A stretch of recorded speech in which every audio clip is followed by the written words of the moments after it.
or networking. All right.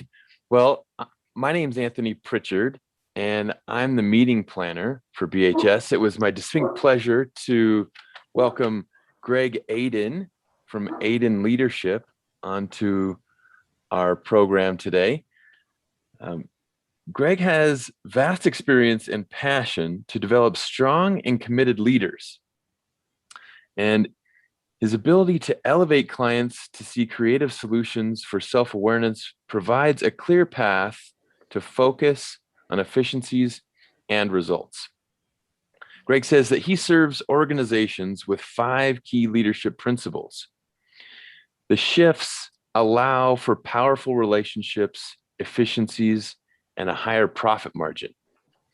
His results are irrefutable. Prior to creating Aden Leadership, Greg was widely recognized as one of the most prolific franchise development professionals in the hospitality sector.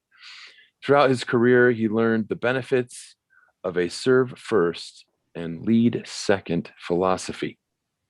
Leadership steeped in service is his purpose.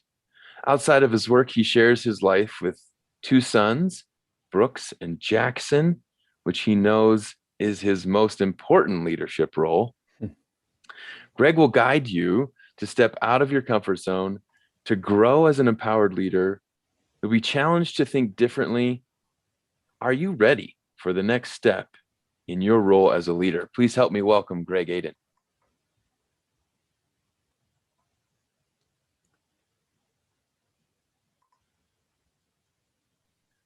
All right. Can everyone see the courageous conversations?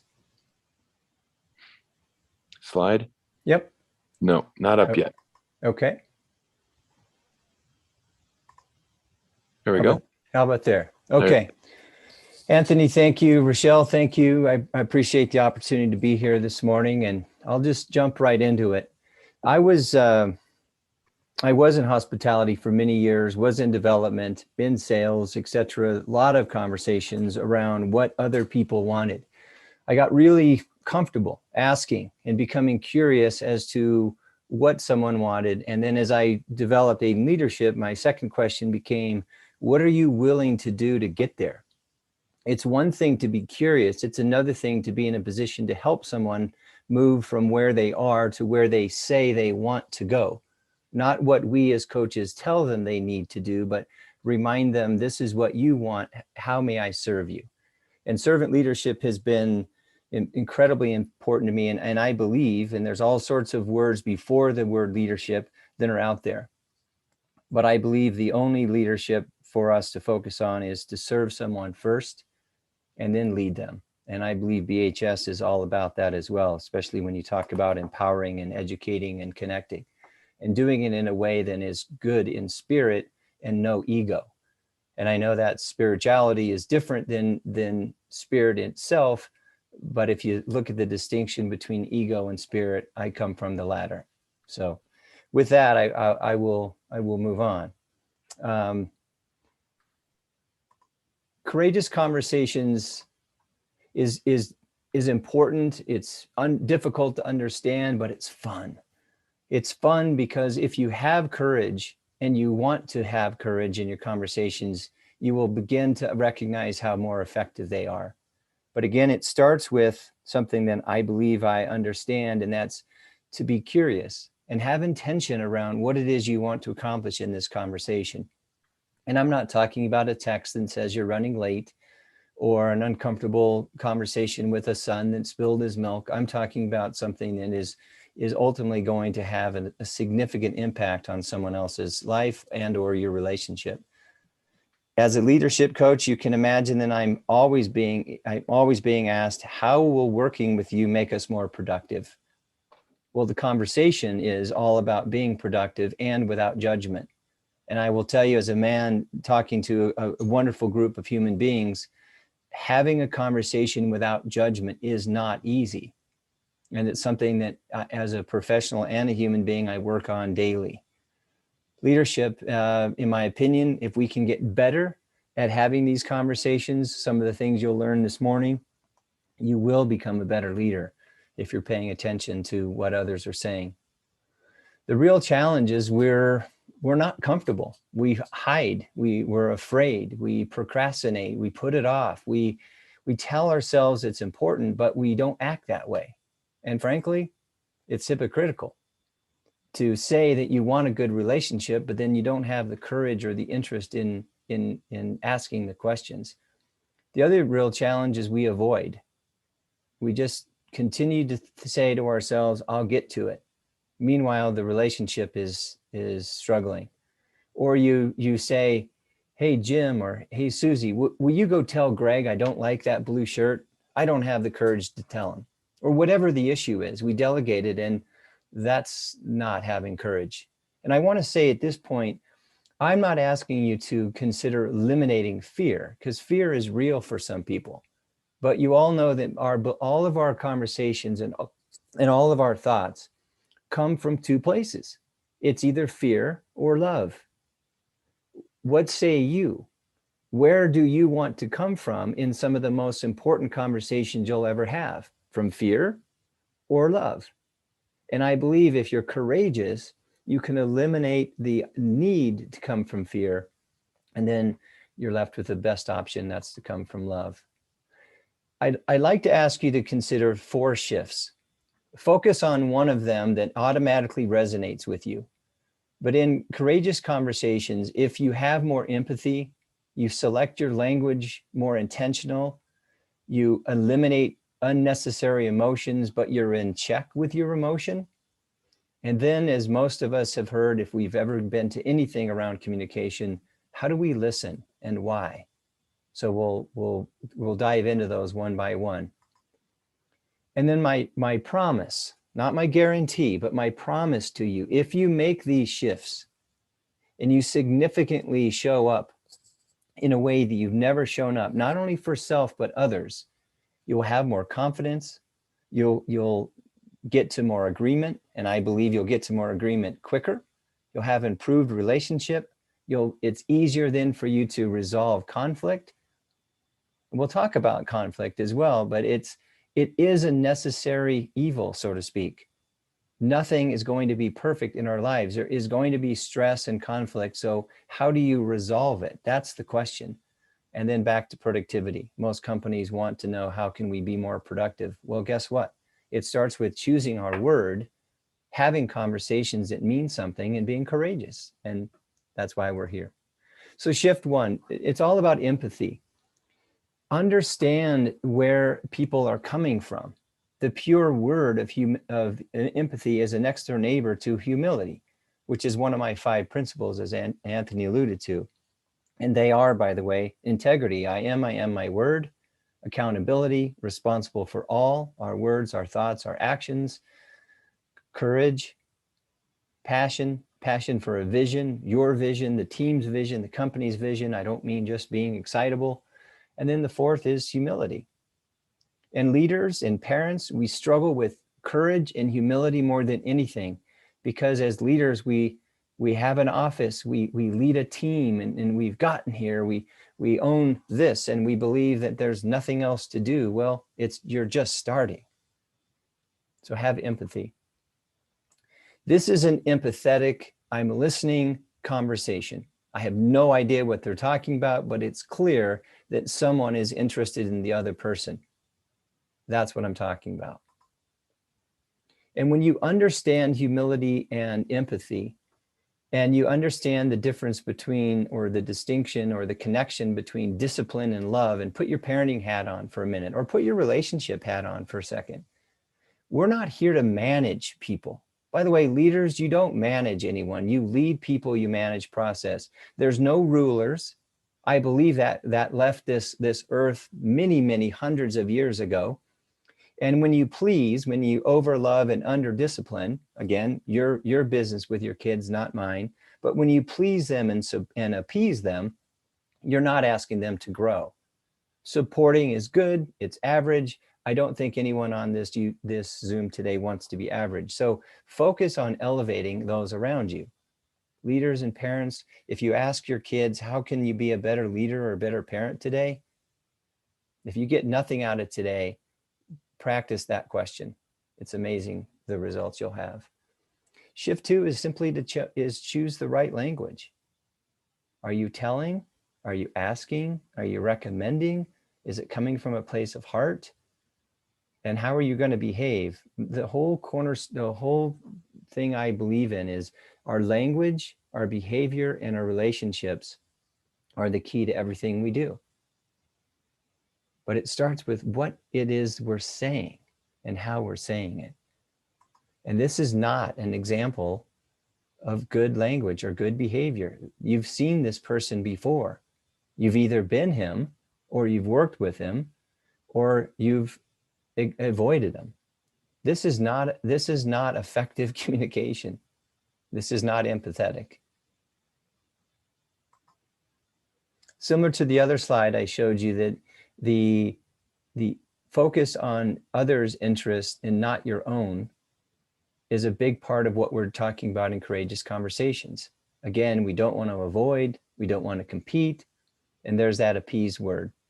No one wins, not both parties win in those opportunities. We can compromise, and some people, honestly, they walk around on this earth and they say, well, we'll just compromise. Okay, then you'll be okay, and that's fine. I'm asking you to think about what happens when you come from a place of spirit of collaboration. I want Anthony to feel better when we're done with this conversation, and I want him to know I'm okay. Think about that. If we just stopped and thought, where am I going to take this conversation? I want to collaborate with this individual. Something to consider. Shift 2 is understand where it is you're coming from. We have an inner voice and an outer voice, and we fight it every single day. And I started to say, when I say something to Brooks and Jackson, I'll say, I think that was my inner voice.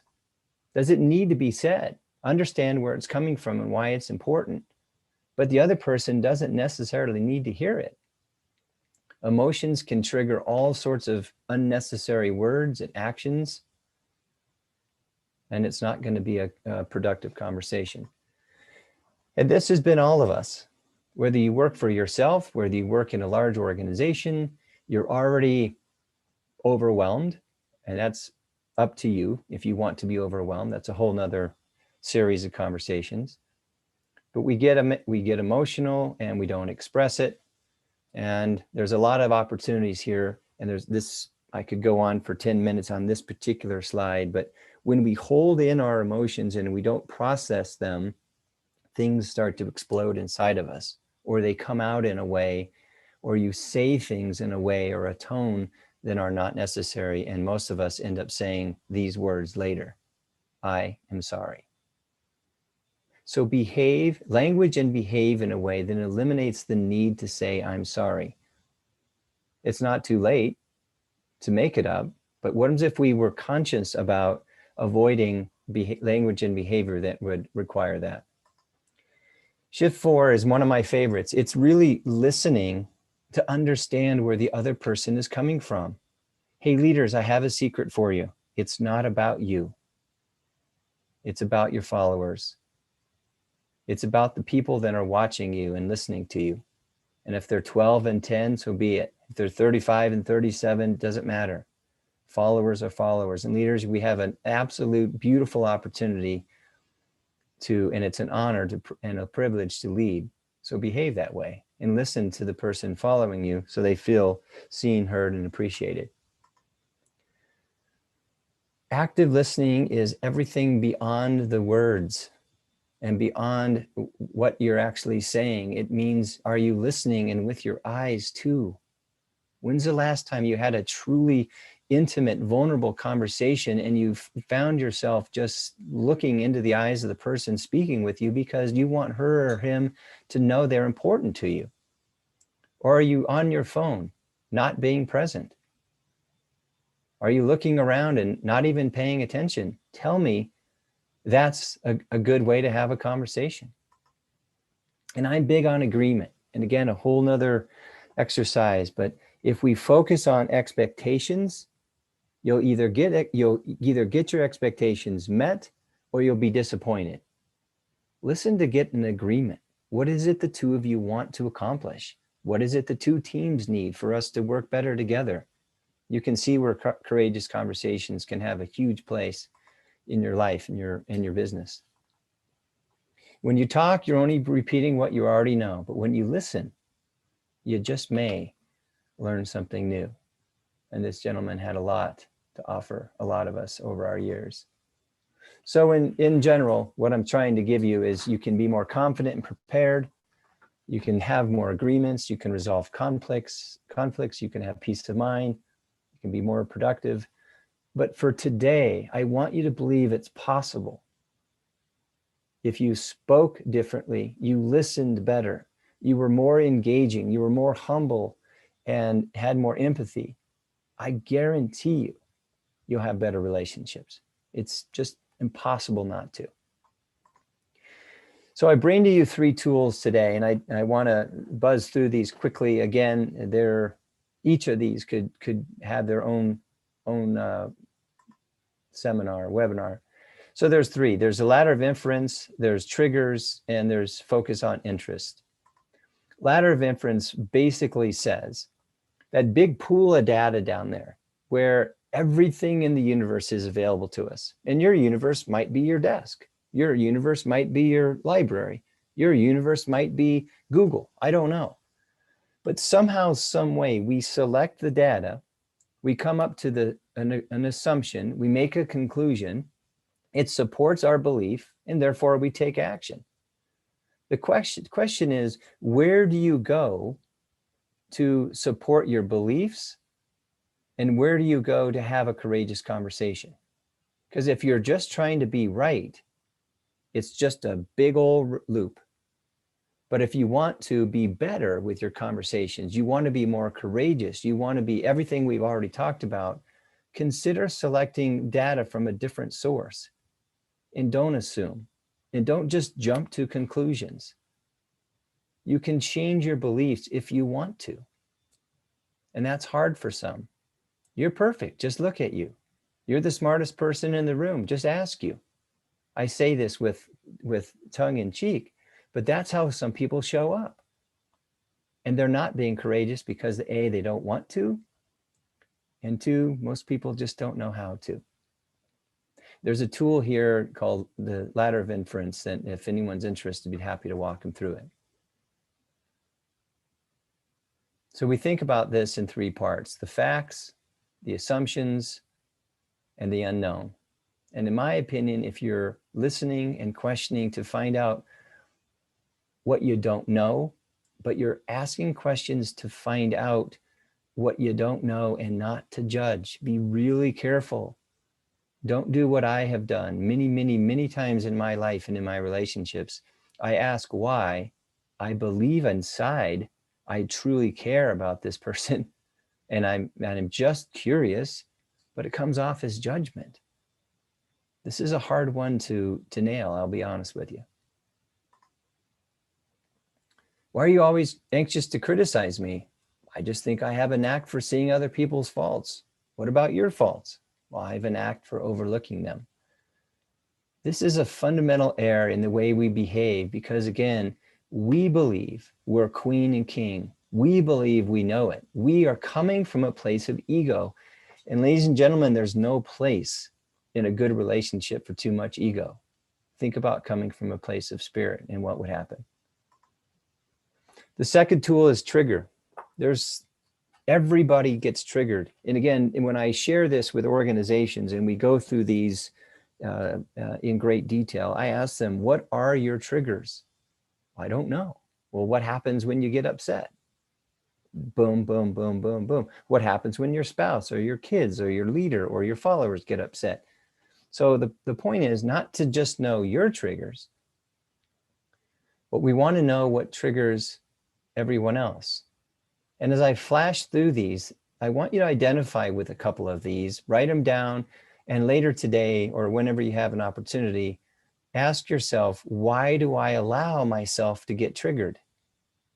Please don't play the victim card when you're having a courageous conversation. You decide how you want to feel. You decide if you want to be triggered. You decide if you will allow these things to not have a courageous conversation. And I'm not going to read these. Look at these quickly. Pick a couple that you resonate with. And then I want you to spend some time later today or again tomorrow, whatever it is for you, and ask yourself, why do these things happen? They're not wrong. They're just, you just want to know. You should know your triggers. And when you are, wouldn't it be cool if Rochelle and I are having a conversation and I'm feeling like I'm being victimized, and I know I'm going to play the victim card any moment, or I know a question's coming up that I know is going to be judgmental? Wouldn't it be cool if I said, hey, Rochelle, could I have a minute? I need to breathe. I need to walk away. I don't want to say something I'm going to regret.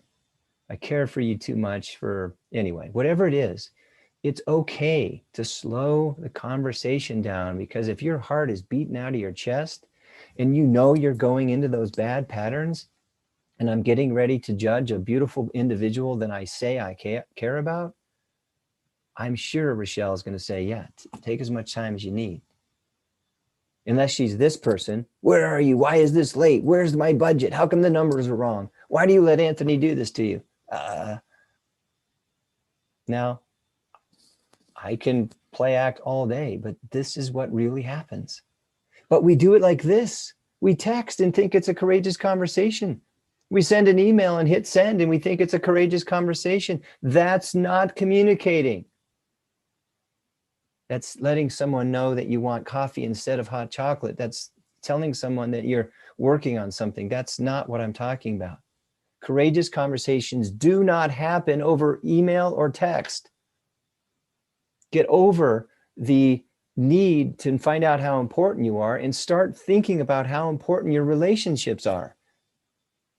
It takes courage. Yes, you can do it if you want to, but don't tell me or anyone in your life that they're important to you and then behave and act and speak in a way that is completely opposite.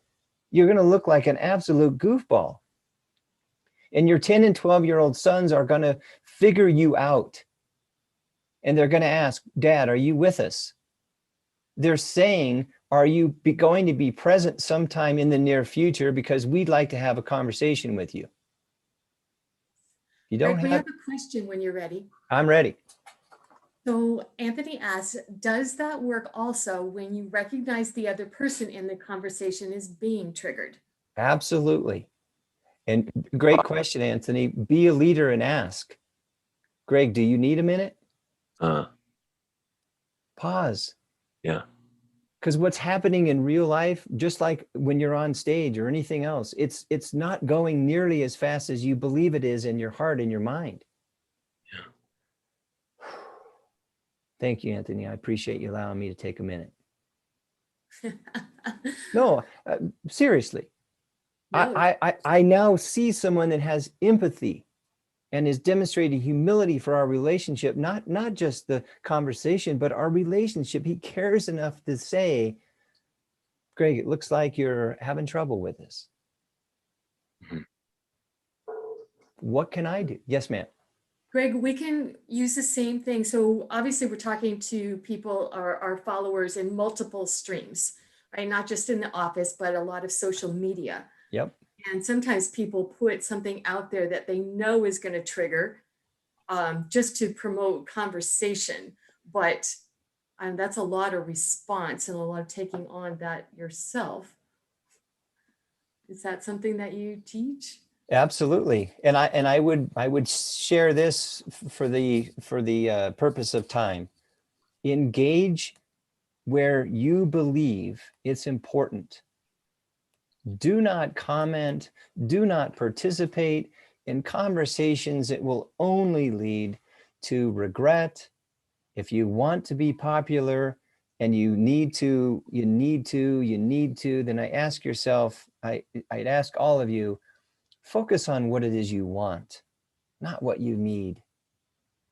And if what you need comes from social media, God bless you. Get connected. This is all about education and connection and empowering.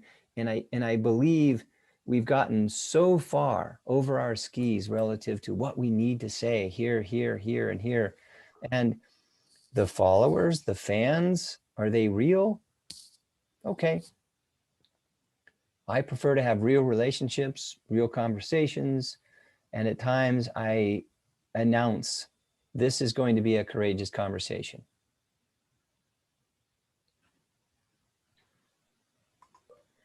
Managing your triggers, building awareness. You really want to know what triggers you. As I've mentioned, what are some of the physical signs? And in the moment, it's okay, as we've just discussed. Awareness is key. I coach from escape to arrival, and the two first steps is to be aware of what's going on in your leadership or in your personality or in your relationships. Once you're aware and you accept, you're not perfect. I, Greg Aden, have a lot to work on. But when I say I'm not perfect and I'm still working on things, what do you think it allows, what do you believe it allows the other person to do? Lean in and recognize, I would like to work on something myself, and help somebody else accept where they're coming from and accept their awareness. Yes, Rochelle. Were you going to say something? I love that. What about when you know you're going to be going into a conversation where you already know the person is triggered, just based on the energy that you guys have been working in? Ask permission in advance for a time that it's going to work for both parties, and ask them to come present with the intention to address the issue, address the opportunity. That's what I would recommend. Set the stage for success, set the stage for a productive conversation, and ask them to be courageous and let them know you're willing to listen to everything they have to say, as long as it's nice and kind and productive. And Greg, if you're going to show up judgmental, let me know when you're ready to get over that, and then we can have a nice conversation. You can tell me, you can ask me anything.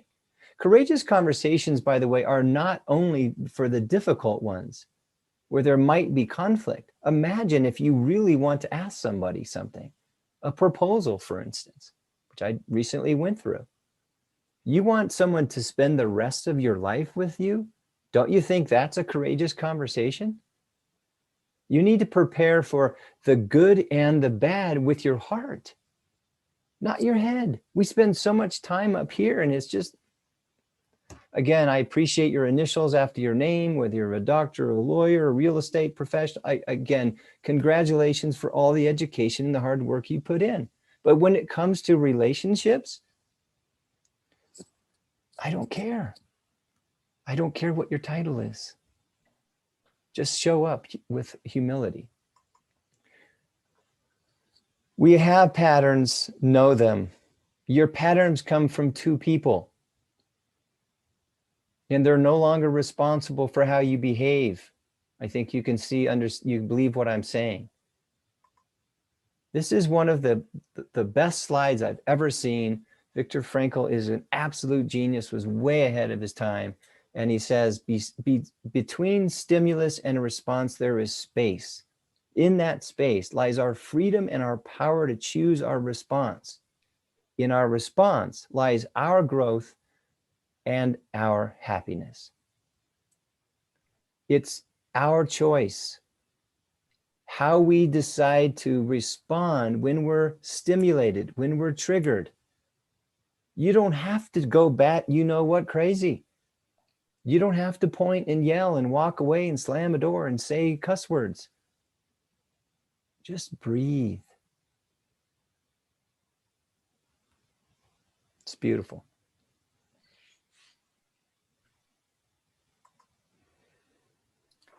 Tool number 3, where is your focus? Most of us walk around with an issue.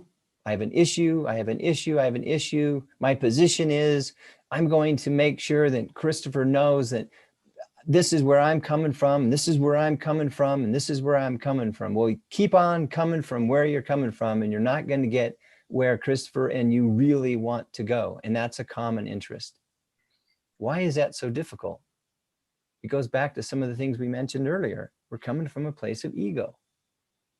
And you really don't care about the other person, but you pretend you do. An issue is a dispute. A position is a stance. What I'd like for you to understand is where the other person is coming from. Imagine having a, yes, ma'am. Greg, we have a comment that I think really ties into this. It's from Nikki Lockwood. I have discovered that changing out of my old patterns has been challenging because it's unfamiliar, like riding a unicycle without ever having ridden a bike. I'm clumsy and tumble and fall, but I do feel courageous. Awesome. Awesome. Thank you, Nick.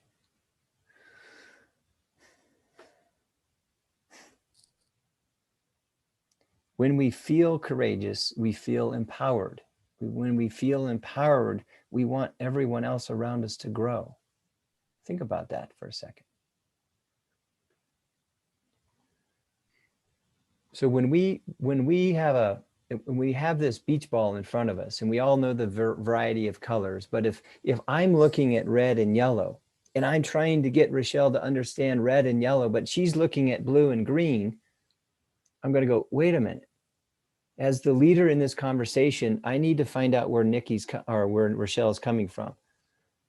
And then when I start seeing blue and green, is now she's seeing yellow and red, we can both go, I now understand where she's coming from. Or she says, I understand where he's coming from. But if one of us doesn't recognize what's going on, and we just talk, and sometimes we get in these conversations where you're just saying red and yellow, and I'm saying blue and green, and we're not even listening. But inside you were actually saying, why doesn't Rochelle understand where I'm coming from? Well, she's too worried about where she's coming from. But when we focus on each other's interest, and we're doing it because we've been through a webinar like this, or someone shares with our organization how important it is, we can all change our behavior like that if we want to. But unfortunately, sometimes we say we want to, we just don't behave that way. That's where you want to play, right there. Where's Rochelle coming from? And I hope she understands where I'm coming from. Courageous conversations will allow you to have significant improvement in clarity. And let me know if you want to walk around this earth and not be clear as to why you're here, and not what you do, but why you do what you do. When you have a conversation with someone and they tell you, well, what do you do? And they start off with their title. I'm vice president, I own this. And no, why do you do what you do? Ask somebody that question. Your engagement levels will be off the charts. When you show up, you'll be more curious. People love them. They love to answer questions. But when you ask a question, please be authentic. Don't just ask questions, and then listen with your eyes too. It's one of my favorites. These are our shifts in general. How are we going to behave? How are we going to show up? Please show up as a servant leader whenever possible. Be aware of what you're saying and what you're focused on. And are you really communicating to build a relationship? Or are you really communicating to tear one down? Because you have so many good relationships, you might as well just tear this one apart too. And do you understand where it is you're coming from? Do you understand where the other person is coming from? And are you going to be a better listener tomorrow? Or are you going to say you've already got this one figured out too? These are the recap of our tools. I believe the one I would ask everyone to focus on is the triggers. It takes a lot of time, but it's one of the most important. And relative to the ladder of inference, please know you can change your beliefs anytime you're ready. Anytime you want to believe something's different, you can do it. You just have to tell your subconscious will bring it forward. You'll start behaving in a different way because your beliefs are different. If you believe for a moment that there's untapped possibilities within these conversations, if you believe it's possible, it will happen. and acknowledge, accept, become aware, whatever it is for you. Own your emotions. Please do not show up as a victim. There's enough of them out there. Don't be another. Own your stuff. Tell the truth.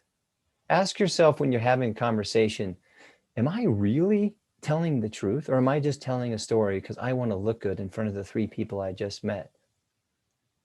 It's amazing how many times when you have an authentic conversation and you show up real, how many times people will come back to you later and say, I really enjoyed how you showed up. You're not doing it for praise, but start showing up authentic and stop telling stories. And by the way, just say what's true. You don't need to go on and on. Self-awareness is key. And then there's my favorite. Listen with your eyes too. Why do I do what I do? And we mentioned Brooks and Jackson, and there they are. They're the love of my life. And at 48, when we adopted Jackson, who's on my left shoulder, and then ended up getting pregnant with Brooks. At 48, I had no interest in having children of my own. They have completely changed my world because I now understand what true leadership is through being a parent. Parenting and leadership is intertwined at the core of everything we do in both roles. If you want to be a better parent, you'll ask better questions. If you want to be a better leader, you'll ask better questions. And that's all I do all day long, is help leaders become better leaders. But I only work with the people that want to. The ones that have already got it figured out and they're so stuck on ego and narcissism, I'm not for them, because I will challenge you. But I'm not going to tell you what to do. I'm going to ask you what you want to do and how you want to get there. And I just ask people to work on their messaging.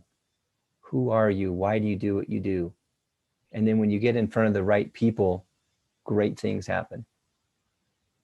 And I love this one. The difference between what we do and what we're capable of would suffice to solve most of the world's problems. Now, you know, this quote was out there long before COVID-19. And over the last 18 months, how many of you have truly shifted in the way you show up?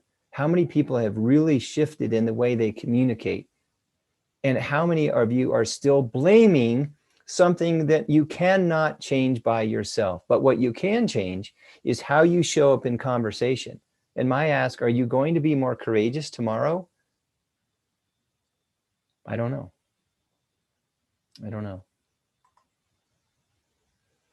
But hopefully this has given you some insight and some understanding about what a courageous conversation might look like. All the hard work you need to do, if you want to, is right out in front of you. And I hope some of this has sparked some interest in your heart to show up better and more empathetic for the people that are following you, whoever that might be. I appreciate your time. God bless.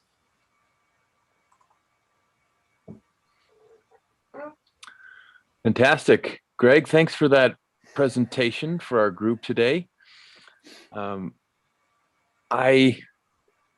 know I find myself in those situations, and it's great to have these tools that you shared with us today to apply to those. Yeah, you coined it, courageous conversations. So, you know, there's one thing that you have to understand, I think, that's been left out of this. You can only have a conversation that's open and honest if the other person is ready to be open and honest. If they're not telling the truth and all that, they're not going to hear it because they're in their own world. And a lot of executives don't really want to hear. They only want to hear what they want to hear. So you have to try to figure out a way. You can be open and as courageous as you want, but some way to reach them in a manner of which they can understand. And then there's just some people, they're just not ready to have that conversation. And if you told me we're going to have a courageous conversation, that would automatically trigger me to say, okay, the shit's going to hit the fan here. All right. So I think you have to be aware of what is the other person capable, and are you really willing to tell the truth about yourself first to yourself before you attempt to communicate with somebody else? I like what you're saying, David. And again, you're really supporting everything we just discussed.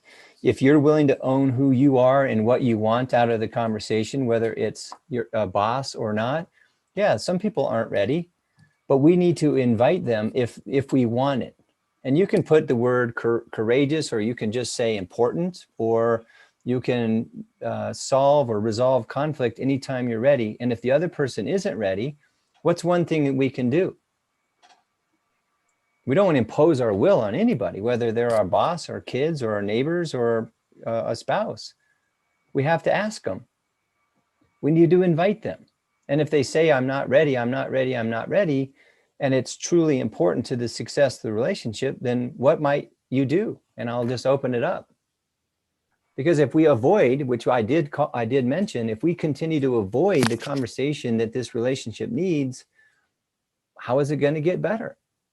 And if we both just sit there with our arms crossed, we walk around as if nothing's wrong, the leader is the one that typically needs to start the conversation. But I'm telling you, as a follower, as an employee, if your boss or your leader isn't willing to have a courageous conversation, or any conversation that would help the company or the relationship grow, it might be time to go somewhere else. Well, David brings up a good point, though. Sometimes you encounter people and you can tell they're just closed off and that you're wasting your time. Agree. Can I jump in just for a second? So I feel like we create a new container just by posing the question. Mm-hmm. We put out this energetic net, if you will, that invites people to up level, and they may just jump in.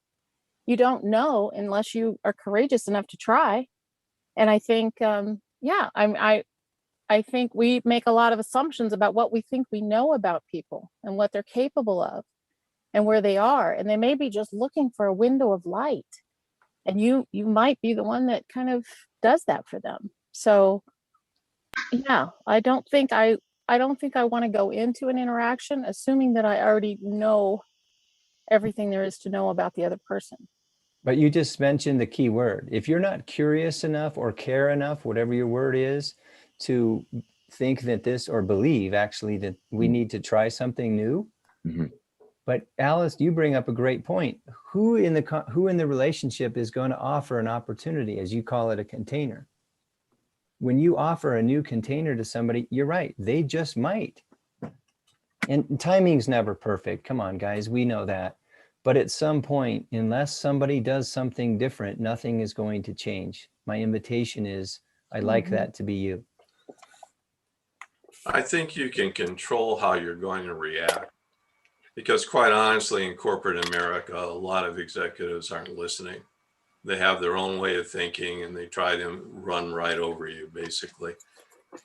So you have to say to yourself, am I going to let that bother me? Or how is it that I can come at this instead of head on, maybe from the sideways, and implement change?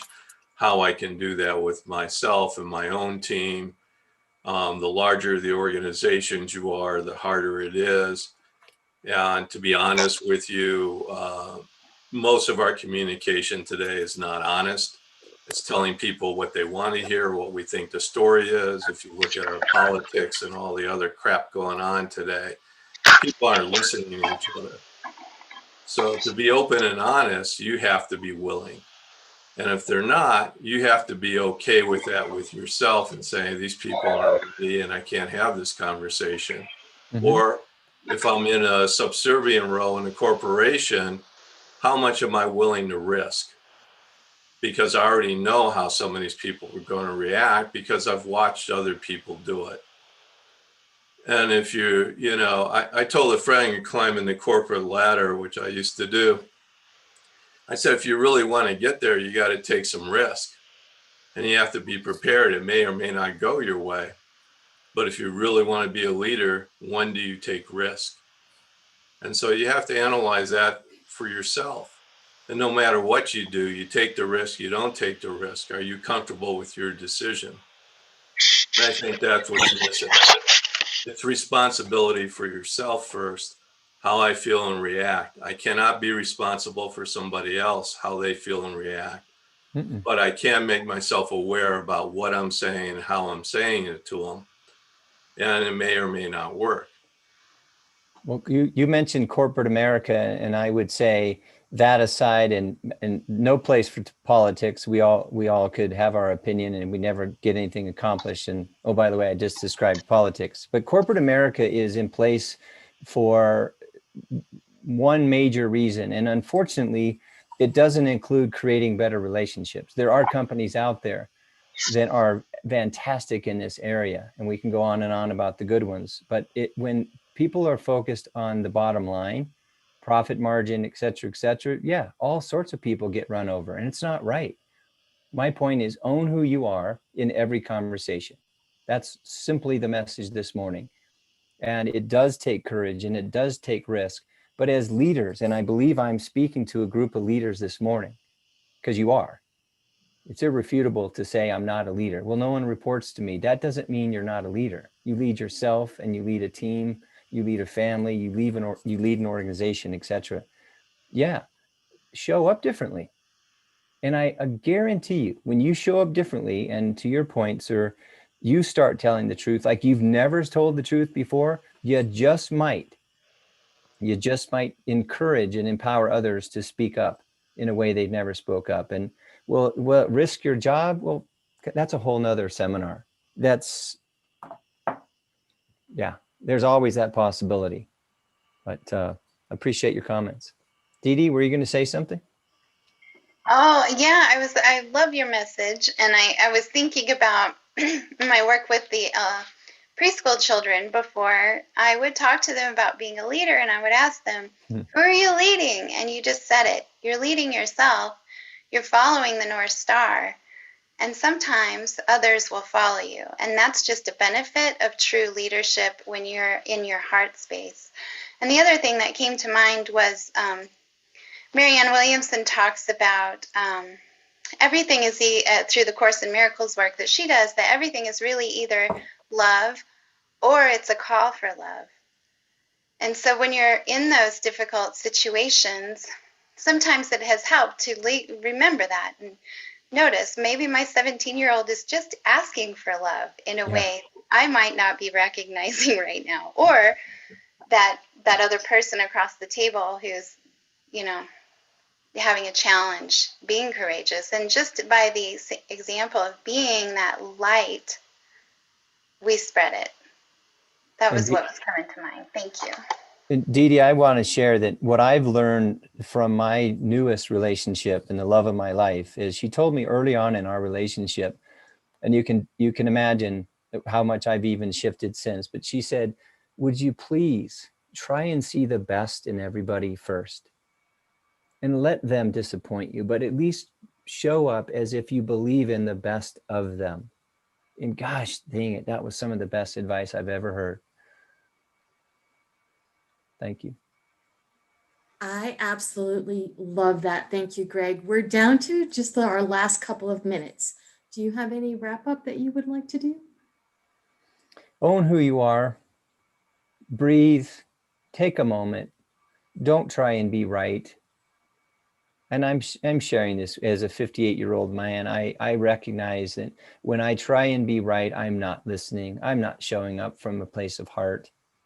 I don't see what they want me to see in them.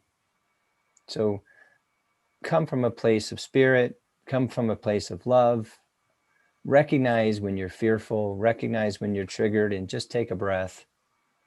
And don't forget to just ask somebody, may I have a moment? I want to think about and I want to believe what I'm saying is the best for both of us. Because a courageous conversation does not happen without a conversation that you're going to have with yourself first. Thank you, Rochelle. Thank you. I'm going to turn it over to Kevin to wrap that up, and then we'll go into our networking piece after we hear from our president. Perfect. Thanks, Rochelle. So what do you want to do with the networking today? So we just want, before we get into that, we just want to wrap up with our amazing speaker, Greg. And so if you would like to go ahead and bring in Christopher, then I'm going to let you kind of wrap all that up, and then we'll go into our breakouts. Okay. So just bring Christopher into the main view. Christopher, do you have anything that you would like to help wrap us up? Any announcements? I don't have any announcements. I'm hoping that we will be able to start back in person sometime soon at the Mile High campus. Until then, though, we are offering our annual membership at just the bronze membership of $75, and you get the ability to get in the directory and have the link to your website, have a 1-minute video posted. You have to produce the video, but we allow you to have that posted next to your name in the membership directory. So it's a great opportunity to kind of get the expanded benefits that are available through membership at BHS right now until we start. So I encourage everybody to sign up for that. We could use the cash flow as an organization right now, and so much appreciated. Perfect. Thank you so much. And do we have? Could I ask real quickly? So how can we do that? Do we go? Where do we go? Is there a tab somewhere that we can just pay our membership fee? Yeah, if you just go to Business Honoring Spirituality, the website, and Okay. if you just Google that, you'll come right up, and you just go to the membership tab, and it's very easy. Okay, and it'll Just- know whether we're current or not. I don't even Yep. know if I'm current. Okay, thank you. Awesome. Thank you. Great question. Thank you so much. And by the way, I mean, we are part of the 501c3 of Mile High Church, but we are kind of self-contained financially. Nobody makes any money off of those fees. They purely go to paying for the website, and whatever actual real expenses the organization has.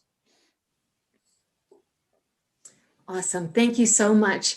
Okay, so we're going to say thank you to Greg for the amazing presentation. We're hoping that if you would like to stay on and do some networking with us.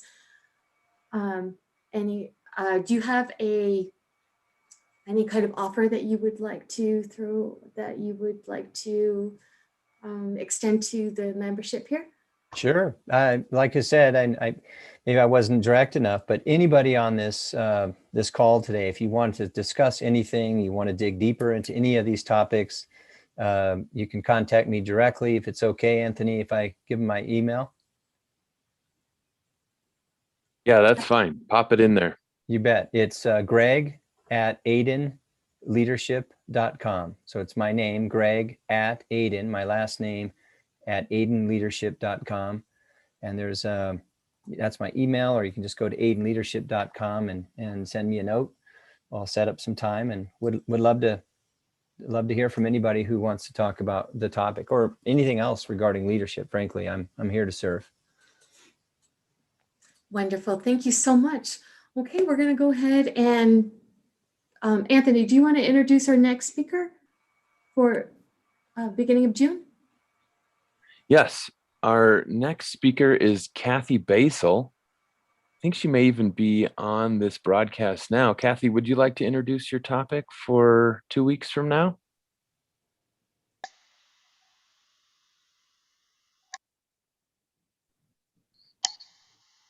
I don't see her on there anymore. Oh, okay, thanks. Yes. Okay, perfect. Great. Can Okay. I ask a question regarding when we start meeting? I mean, does anybody have an anticipated time that we're going to? No, we've gotten no green lights from the church yet, Renee. I'm just being hopeful. Okay. I Just think the curious. earliest might be July. Okay. Just a guess. Okay, thank you. Thank you for the great question, Renee, and thank you, Kevin and Christopher. Okay, so we're going to go into our networking portion. And Kevin, if we can go ahead and go into just one-on-one breakout rooms, I think that would be great. And I'd love to pull a question that Greg introduced that I thought would be really good. And he said, when you are approaching somebody, maybe you are in a networking situation or you're meeting somebody for the first time, or you just want what is a great introduction and to put yourself out there. And he said, why do you do what you do?